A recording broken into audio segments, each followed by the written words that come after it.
Welcome back to Yanks Abroad. A few days after that disappointing loss in the final to Mexico in the Gold Cup, we're going to do a quick video here recapping the Gold Cup by taking our players, as you can see here, putting them into tiers. It's a stock watch situation. We're all in. We're buying stocks. We'll hold some stocks. We're going to sell some stocks. And some players we're going to dump for good. Let's get directly into it. Just going to put it in this random order that Tier Maker gave for us, starting with Damian Downs. Damian Downs had a very interesting tournament. I was pleasantly surprised by the player quite a bit. He didn't get enough opportunities, but I liked that he was a channel runner. I liked his aggression. I liked his ability to control long passes. At this very moment, as he moves to Southampton, I'm going to throw Damian Downs into the buy tier here. I think Damian Downs has a chance at pushing forward to being the third striker that is taken to the World Cup.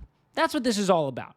We're talking about where a player stands in terms of their ability to be on the roster for Pochettino at the World Cup. And Damian Downs got opportunities in a different system that we saw Pochettino turn towards in the final 30 minutes of games, which was the second striker kind of underneath this hold-up player who could basically use him as a pick to make channel runs and find balls over the top to relieve pressure in tough times. I thought Damian Downs did that really well. Obviously, took that glory penalty in the Guatemala match that, he had the stones to stand up and take it and put it in the back of the net. So to me, Damian Downs is a buy.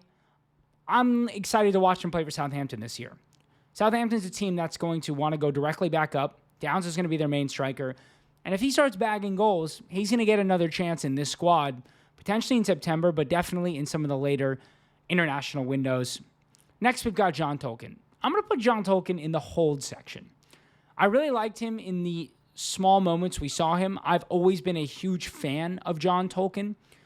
What I worry about is if Pochettino is a huge fan of John Tolken. And also, when you bring these types of squads to tournaments, you, for the most part, want to have similar profiles and positions so that if a player needs rest or a player gets injured, you don't have to change the way you want to play.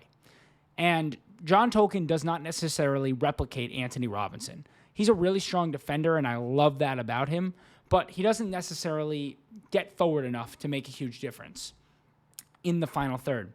I will say that John Tolken did attempt 4 crosses in the Gold Cup over those 6 matches, which was only 5 fewer than Max Arson tried throughout this entire Gold Cup. So Tolken did get forward a little bit. He did get asked to play ahead of Arson at times. I'm going to hold John Tolken for now. Matt Freese. Big buy on Matt Freese. I'm not quite all in on Matt Freese just because I think anybody could be the goalkeeper for the U.S. at the World Cup when it comes to next summer. But right now, Matt Freese is your number 1 goalkeeper, and that's why he's going to go in the buy section. Obviously, massive in the penalty shootout, saving 3 out of 6 penalties. Made just one really bad error in this tournament. Obviously, that led to a goal, but otherwise, a huge tournament for Matt Freese and a big year ahead. Right now, going to September, I'd expect him to be the number 1. Patrick Aimeang. This is a highly debated one. I think some people would put him in the dump. Some people would put him in the buy. I'm going to just put Patrick Aimeang in the sell for right now. He didn't impress enough for me to warrant discussion of him being the locked-in third striker at the World Cup. Nobody took more shots than Patrick Aimeang at the Gold Cup. 18 shots. Nobody had more shots on target at the Gold Cup. 8 shots on target for Patrick Aimeang. But Patrick Aimeang returned with just 1 goal. Now, to me, that's a huge issue. I like a striker who gets into goal-scoring opportunities. I like a striker who takes a high volume of shots. But against this competition, Patrick Aimeang needed to score more than 1 goal. And what's worrying is I can name off the top of my head 5 or 6 opportunities where he didn't get a shot off in a very good goal-scoring opportunity. To me, Patrick Aimeang doesn't necessarily offer us anything that we don't already have. He doesn't have versatility. Right now, to me, he's a sell as somebody who, unless he impresses in this move to Derby County, which, again, is a bit of a shocking move for Derby County to be spending $8 million on him, I can't see Patrick Aimeang as our third striker right now. Next, we move to my favorite player. This is a no-brainer. all in. I'm all in on Malik Tilman. I've been all in on Malik Tilman for multiple years since Rangers. This player is just spectacular. He was the best player at the tournament, bar none. I don't care what team you played for. I don't care the opposition you played against, how many games you played. Malik Tilman was the best player at this tournament. He took 11 shots, scored on three of those shots. All three of his shots on target turned into goals. So he's taking shots in good areas, and the ones that are on target are scoring, right? Versus Aimeang, who had 8 shots on target, but nearly all of those shots that Aimeang had went directly at the goalkeeper. He's not a top finisher. Malik Tilman is a top finisher. When he shoots to score, he tries to shoot into areas that turn into goals, not just shooting at the goalie themselves. But Malik Tilman does a lot more than score goals. He had 10 successful dribbles, which is one behind whoever the most had in the Gold Cup. Malik Tilman won the most tackles in this tournament with 15. He had the second most interceptions in this tournament with 10. He won 48 ground duels in this tournament, the most of anybody in the tournament. Malik Tilman is just spectacular in every facet of the game. He's the perfect number 10 for this system. He is the trigger for the press. He's chasing down balls in midfield. He's pushing forward, trying to make things happen. He's creating goals. He is scoring goals. 8 chances created, the second most in this side for the U.S. men's national team. What an unbelievable performance from Malik Tilman, and when we needed it most, because obviously right now with Gio Reyna's unpredictability of if he's going to play any football this year, if it's going to be at Dortmund, where it might be, Malik Tilman is our number 10, and he fits that role perfectly and had an unbelievable tournament. Next, we've got Quinn Sullivan, who's going to be the first one to end up in the dump category here, unfortunately for Quinn. Quinn was very unimpressive in his couple of times on the pitch. He offers something in the final third. I thought a couple of times when in those friendlies he received the ball in the final third, he was able to put in a good cross or get a decent attempt towards the net, but he's completely unavailable in build-up. He doesn't do what this right winger is asked to do, which is kind of be more of a creator in the first third of the pitch. It's a big sell for me on Quinn Sullivan, not much else to say. Brendan Aronson. What about Brendan Aronson in the sell category? I think coming into this video, I was expecting to put him in the dump category, but he seems to just hang around. He's very coachable, Brendan Aronson. I say this in every video. Such a coachable player. You ask him to play as a 10, you ask him to play as a double 8, you ask him to play as a left winger, as a right winger. He's going to do the job you ask him to do. He lacks technical quality. He lacks an ability to be decisive in his actions. But then again, to have somebody around who can fill in multiple roles, who's played in a lot of different competitions, who's played in the Bundesliga, played in the Premier League, played in the Championship, played alongside almost every player who's going to be in this squad. I'm not going to say right now that Brendan Aronson has no shot at the World Cup squad. I thought he was incredibly uninspiring in this tournament, as he has been every time I've watched him play for the U.S. men's national team in the last 2 years. He has not progressed. But if he plays consistently for Leeds in the Premier League this year and has a good season, listen, I'm not as low as him as I am on Josh Sargent, who obviously wasn't in this tournament. Won't, in my opinion, probably will never play for the U.S. men's national team again. But Brendan Aronson is pretty close to that dump category for me. Miles Robinson is going to go directly into this dump category. There's no world for Miles Robinson that he's going to find his way into this World Cup squad. He's been overtaken at right back by Alex Freeman. So now you've got Des, Scally, and Freeman all ahead of him. Tim Ream is still very much in the conversation. Mark McKenzie, Cameron Carter-Vickers, Chris Richards, obviously all 3 of them are better than him. Walker Zimmerman was getting minutes over him in this tournament. Miles Robinson just doesn't quite have it to be a player at the national stage. Too many mistakes, not reliable, and not really great in any specific position, and Pochettino seems to feel the same way. It's a dump for me on Miles Robinson. Tyler Adams. Tyler Adams, to me, was probably the most disappointing player in this tournament when you take all of the context of the tournament and the squad into one view here. And that's that Tyler Adams just wasn't good enough. And to me, Tyler Adams had a chance to basically show in this tournament that he is this team's number 6, and he's going to start every match. Cardoso got injured, didn't play well. Tanner Tessman didn't get selected. Aiden Morris, Gio Busio, Yunus Musa, all not here. Not real 6s, but potentially players who can play in that role. Now, Tyler Adams, to me, did, other than the game against Haiti where he created a couple of chances, he didn't do the things that Tyler Adams is usually so good at doing. He won just 4 tackles in this tournament in 6 matches. He made just 2 interceptions in this tournament. He wasn't in the right position a lot of times, kind of getting dragged around the pitch and leaving his center backs in tough positions. And he also hid from a lot of responsibility on the ball.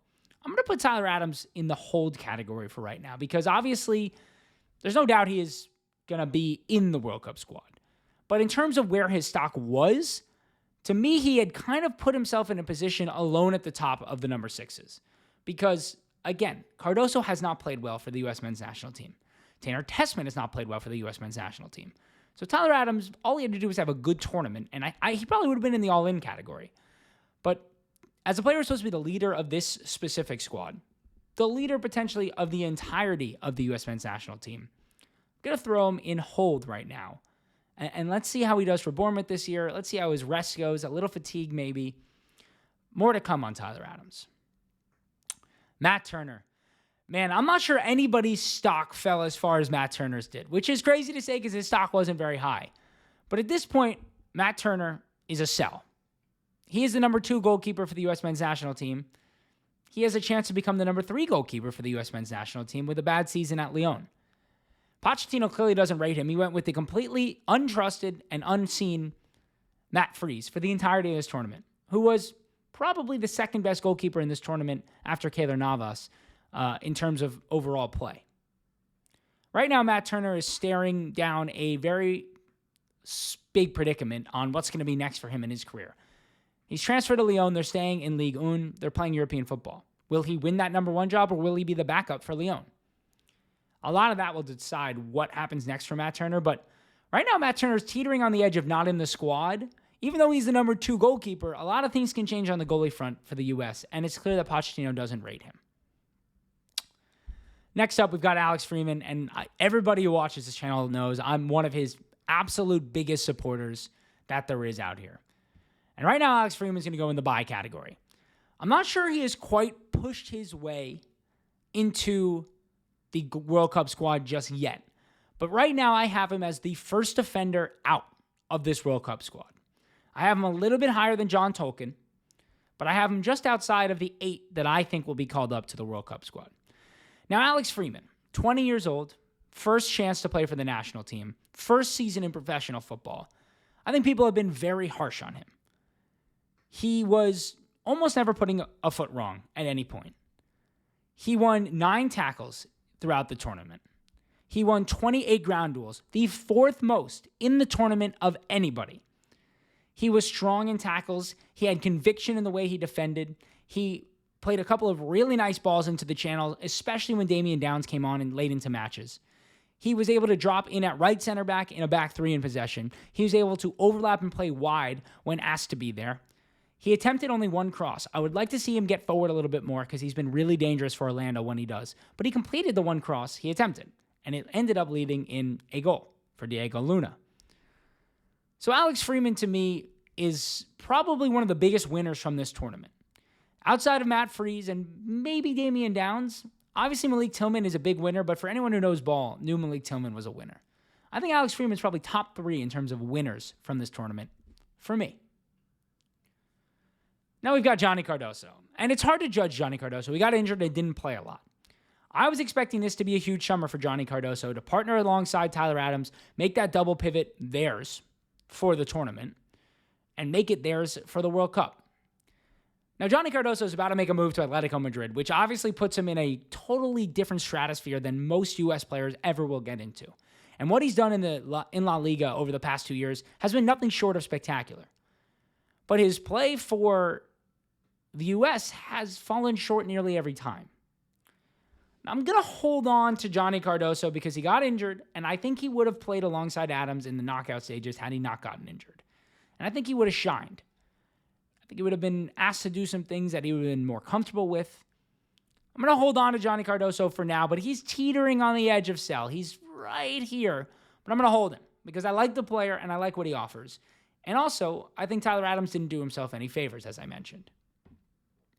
Sebastian Baralter. I'm not sure where to start with Sebastian Baralter because where was his stock before this tournament? It didn't exist. He was a privately owned company. He didn't have a stock on the New York Stock Exchange. Now, he played a lot of minutes in this tournament. He attempted the fourth most crosses of anybody in this tournament with 23. However, he completed just 8 of those crosses. But then again, he was spectacular off set pieces, leading to Chris Richards' multiple goals. That could have been more goals. The most worrying thing for me in Sebastian Baralter is twofold. Number one, out of possession, he's weak. He doesn't win tackles. He's not particularly strong in terms of his positional awareness. He takes risks that he shouldn't take. Now, these are not great characteristics of a midfielder. But he wasn't asked to really play truly in the midfield. He was kind of asked to play off the right for most of this time. And if he's asked to be playing off the right, then he's really somebody who's supposed to be linking up play and then helping push it forward. Now, that's where the second worry comes in. Sebastian Baralter lost possession 5th most times of anybody in this tournament. And for those of you who are going to go fact check me, you're going to see that Malik Tilman did lose the ball more than Sebastian Baralter. But Malik Tilman is not asked to do the same role as Sebastian Baralter. Malik Tilman is somebody who's supposed to receive in the half spaces and create. And if you want to be creative, you have to lose the ball. You need to take risks in your passing. You need to play the ball forwards. Now, Sebastian Baralter is supposed to be linking the play between the first phase and the third phase. And if anyone watched this tournament, they know we struggled with that a lot against the better opposition in this tournament. And so to me, Sebastian Baralter, although the experiment was fun because of a lot of reasons, I'm going to sell on Sebastian Baralter. I'm not going to dump him. I think there's a way. He's one of these players where a manager likes him. He could find his way into the squad. Weird things happen. I think it's a weird one. It's a very strange situation. He's very good off set pieces, but there's clearly something there that the manager likes. He likes his versatility. Let's just hold on and wait until we completely dump Sebastian Baralter, put him in the Miles Robinson, Quinn Sullivan category. We're going to sell him for now and expect not to see him in September. The other thing with Sebastian Baralter is the reason he got into the squad is because he's had a spectacular start to the season. He can go back to Vancouver, back to the Whitecaps, and have a poor second half of the year, and we'll never hear from him again. So let's just sell on Baralter for now. Then we've got Haji Wright. I love Haji Wright. He's one of my favorites. He's versatile. He's been spectacular in the championship. He offers something that I don't think anyone else we have really offers in terms of his ability to be a true inside forward. But the injuries are starting to pile up and the inconsistencies in his play are continuing to grow. So I'm going to put Haji Wright probably in the hold category for now. I think he still makes the World Cup squad because of his versatility. Can play off the left, could play off the right if asked. I see him as a third striker option as well. I think with the 23-man squads, remember, we had 26-man squads last World Cup. We're not going to have that this World Cup. I think the idea of having a Haji Wright who can be the third striker but also be a bit of a backup to both wings makes him somebody who's a little bit more interesting. It's another one, though, where he doesn't have a good year for Coventry. It's going to be hard for him to get into the squad. I do think Pochettino does like the player. So I'm not going to give up on the player completely. I think we would have seen a lot more of him in this tournament should we have not had that injury. I think he might have taken some of Downs' minutes as that channel runner, kind of inside forward type. He's also scored a lot of clutch goals. So I'm going to keep Haji Wright in the hold section. Diego Luna. This is an easy one. I think I'm going to put him in buy. I think he got a little overhyped. We're still trying to figure out what he's going to do when he's in the right positions versus the wrong positions. Like, he is not a left winger. He's not someone who can hold the width. He's somebody who needs to play centrally and receive on the half turn and drive at defenders. A lot of people think he's like this spectacular dribbler, for lack of a better term, but he only completed 5 successful dribbles in this tournament versus, this is sound crazy, but Max Arson had 8, Aimeang had 7. So that kind of gives you some perspective. This is a player who, when you receive out wide, you're supposed to be a little bit more of a dribbler. You're supposed to be able to take your defender inside or outside. That's what makes you dangerous. When he receives outside, he's actually not a dribbler. He's a dribbler when he's running at defenders with a full head of steam. That's what I love seeing from Diego Luna. And I also love, he's a high-volume shooter when he's centrally. 10 shots in this tournament, 1 fewer than Malik Tilman. 5 of those on target, 3 goals. I love that aspect of his game. I think he is the perfect complement to a Pulisic in terms of just perfect one-for-one rotation. Pulisic's obviously more dangerous out wide, but as we're going to see those double 10s, Luna can fill in there. And he also is probably the backup 10 to Tilman right now because I don't think Gio Reyna's in the squad. So I'm going to buy on Diego Luna. I'm not all in on Diego Luna. Luna's another player who he's going to make this move maybe to Celta de Vigo. Things could actually get dicey for him a little bit should he not succeed there in terms of where he stands. There are some other players who are on the fringe of this World Cup squad who could start to push in on Diego Luna. Like if Kevin Paredes was to get healthy, if Griffin Yao was to make a move of some kind. I'm not saying those are likely scenarios, but that's why I'm not all in on Diego Luna. I think he's got a very strong chance at making this tournament. But I don't know if anyone so far that we've spoken about outside of Malik Tilman has gone from bubble to all in. Obviously, Tyler Adams is 100% making the squad. I put him in hold because he had a bad tournament. Next, we've got Jack McGlin. I think Jack McGlin is a great, great player, and I think this summer he didn't get enough opportunities. I'm throwing Jack McGlin in the buy category, and it's funny. I'm going to not put him in my World Cup squad. He's not making my World Cup squad as of right now. But Jack McGlin was incredibly impressive, and I think the perfect player for this right-wing role that's a little bit more of a creator, deep-lying player, almost like a deeper 8, like the way Odegaard plays for Arsenal, where it's more involved in build-up. He can get involved in the final third and play a deadly cross in. But some of the stats from Jack McGlin this summer really matched my eye test on what I felt I was watching with him. Jack McGlin had 4 big chances created in just 2 starts. He had 9 chances created in this tournament, the most of any player in the U.S. men's national team, and he made just 2 starts in 6 matches. Jack McGlin completed 8 of his 16 cross attempts, a 50% cross completion rate. That's incredibly high. Really, really high. Like, you don't complete 50% of your crosses for the most part. I like Jack McGlin. I'd like to see him potentially get a chance to make this squad. If Yunus Musa has a bad year at Napoli, I could see him taking his spot in this squad. If Tanner Tessman doesn't have a good year for Lyon, if Johnny Cardoso doesn't have a good year for Atletico Madrid, like, there could be a role in this squad for Jack McGlin. That's all I'm going to say.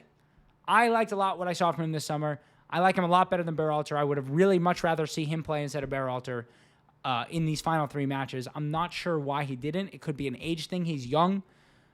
He also has an unbelievable ability to score goals out of nothing, and I love having that in major tournaments. If you remember the Euros of last summer, ball striking was the story of the tournament. Every goal that seemed to be scored was an unbelievable goal.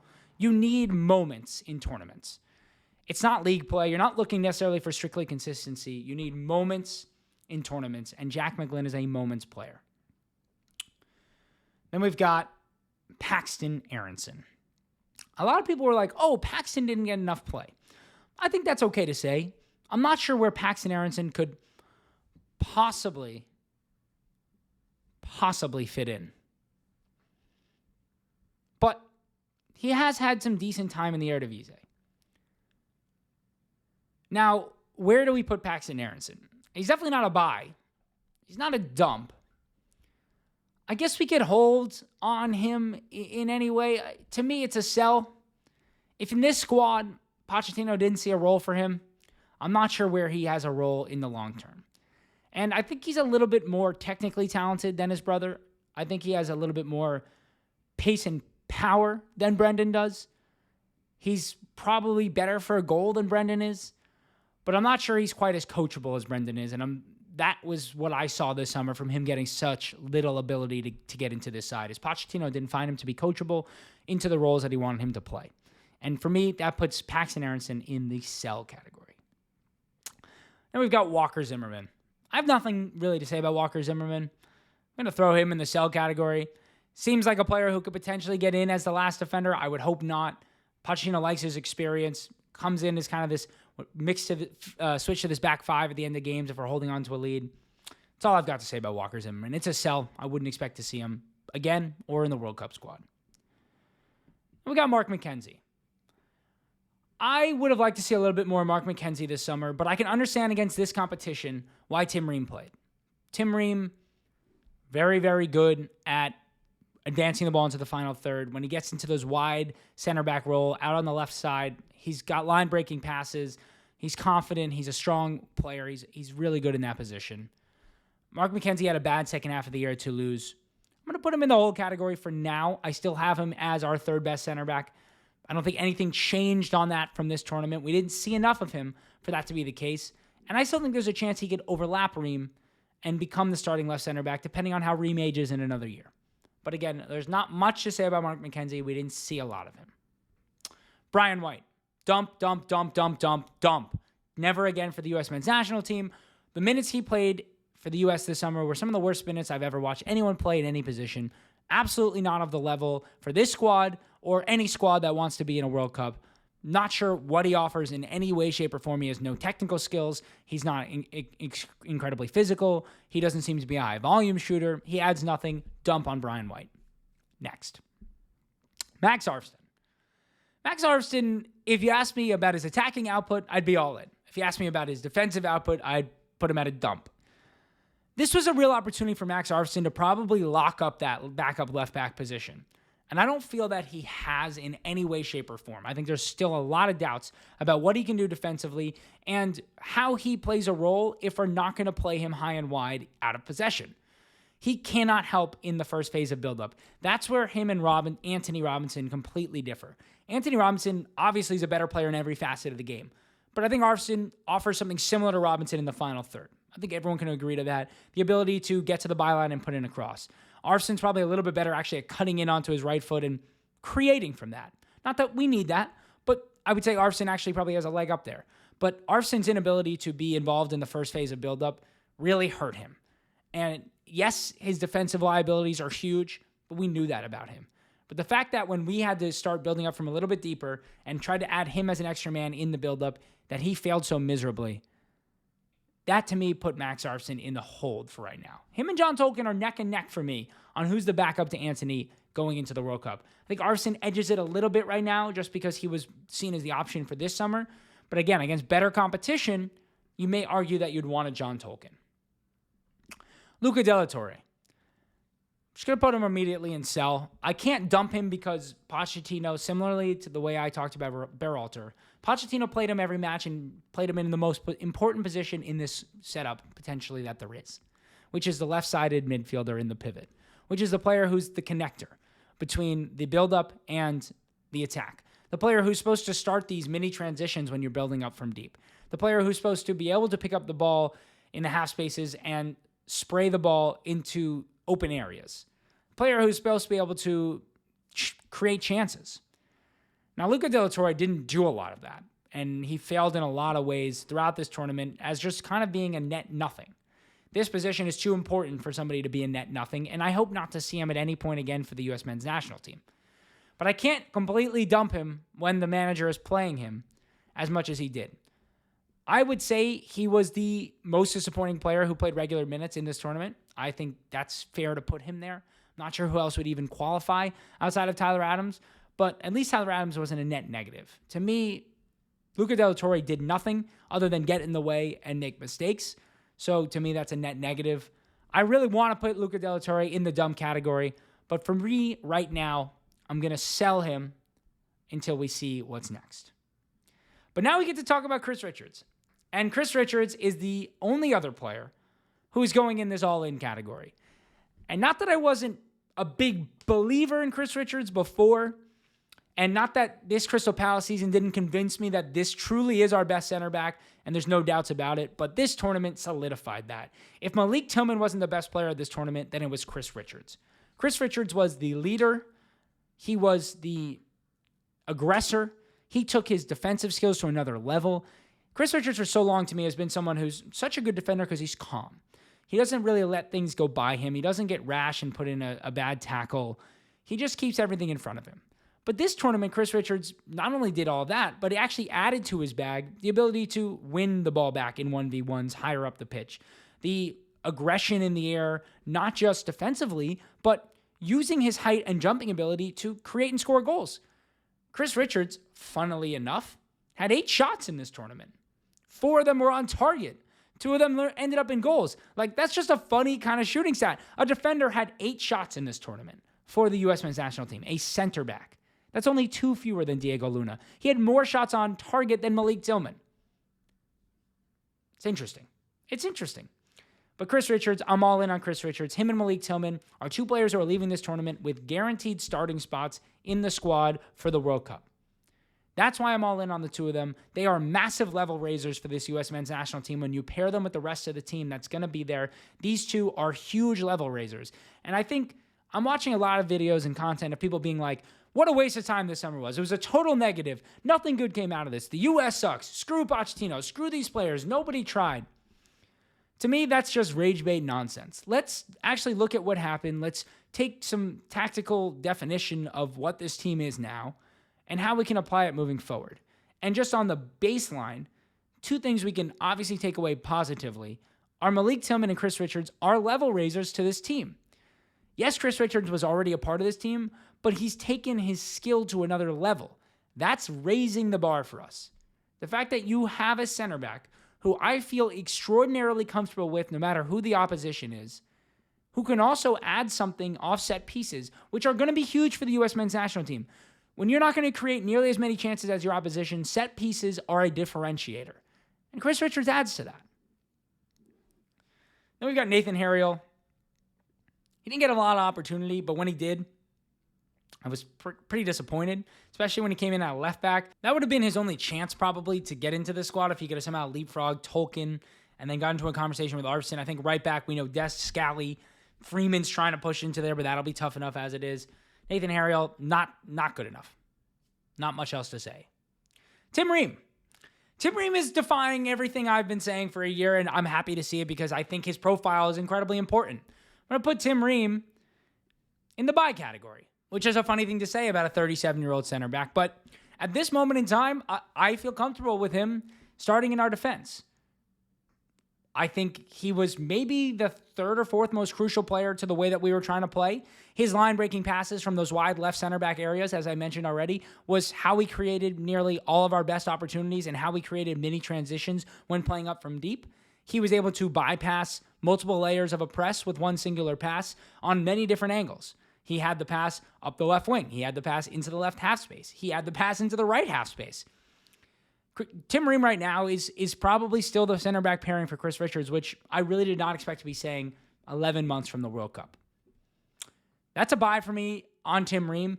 And again, so many negatives here from everybody. Everyone's talking about the negatives. I'm looking at this, and I'm looking at 6 players I'm buying, 2 I'm all in on. That looks like 8 positives to me from this World Cup. Chris Brady, third goalkeeper. I could throw him wherever. Sell, dump for aesthetics purposes because it looks good. I can't imagine he'll be in the conversation come the World Cup, so we'll dump him. That's where I am on my tiers. Let me know what you guys think. If I overrated, underrated any players, I think I was incredibly fair, not too biased about anything. I think a lot of people would have been like, Aimeang, dump. Paxton Aronson, buy. Like, just said random things. That's where I am right now with this team. So make sure you stick around because what we've got coming up, of course, is a video talking about the World Cup squad in a little bit more detail and what it will look like tactically, what it will look like in and out of possession, and all the good things in between. Again, appreciate all the new subscribers here at Yanks Abroad this summer. It's been a lot of fun getting to know a bunch of new people. If you're new to the channel watching this video and you've made it this far, subscribe right down there. This is the home for the U.S. men's national team leading up to the World Cup, where it's not going to be overly positive, it's not going to be overly negative, but I'm going to give it to you statistically and tactically. I'm not just going to make rage bait content with a title that says this was a total waste of a summer, because you only get the U.S. men's national team so often, and for a lot of you, huge fans, you look forward to it. So let's take some positives and some negatives and learn from it, and hope that in 11 months, we're sitting here probably out of the World Cup already, but happy with what happened and what we saw. So thanks for watching Yanks Abroad, and we'll talk to you soon for our tactical breakdown of what I think the World Cup squad is going to look like, the starting 11, and how they're going to play together.